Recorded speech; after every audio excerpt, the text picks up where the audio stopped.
Georges, le fils, prend donc les rênes de l'entreprise. Et seulement 4 ans plus tard, il marque à jamais l'histoire de la marque. En 1896, il invente le célèbre monogramme. Il se serait inspiré du carrelage de la cuisine de la maison familiale d'Asnières. Vous savez où il a puisé l'inspiration pour ses dessins? Dans sa tête. Il n'y a pas de traces de ça? Si, il y a toute une histoire. Vous voulez pas la dire? Non, Pourquoi? parce que ça se mérite.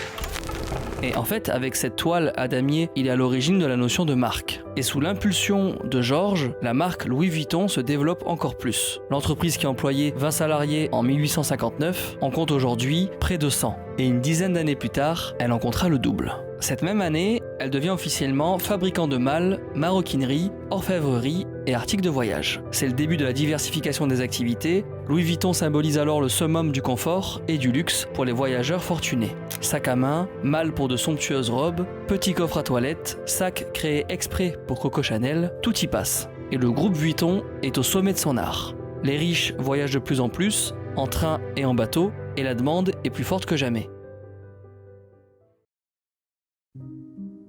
À sa mort, en 1936, Georges Vuitton laisse une entreprise forte. Une entreprise qui a même résisté au terrible crash boursier de 1929.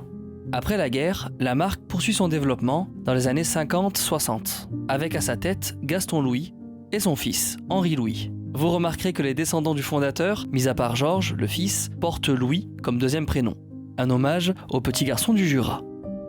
Le temps passe, on est dans les années 70 maintenant, et la marque a du mal à se renouveler. Malgré l'ouverture d'un magasin au Japon fin des années 60, le développement ralentit. Clairement là, c'est l'heure du déclin pour Louis Vuitton. Mais cette chute ne va pas durer longtemps.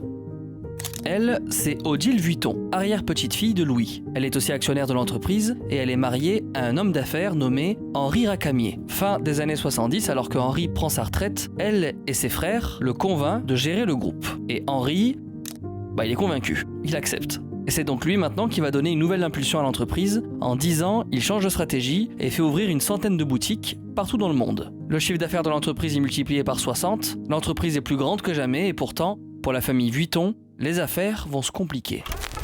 Et pour ça, j'ai besoin de remonter quelques années en arrière et introduire un nouveau personnage surnommé le loup en cachemire. Depuis le début de la vidéo, je vous en parle, on y arrive enfin. Lui, c'est Bernard Arnault.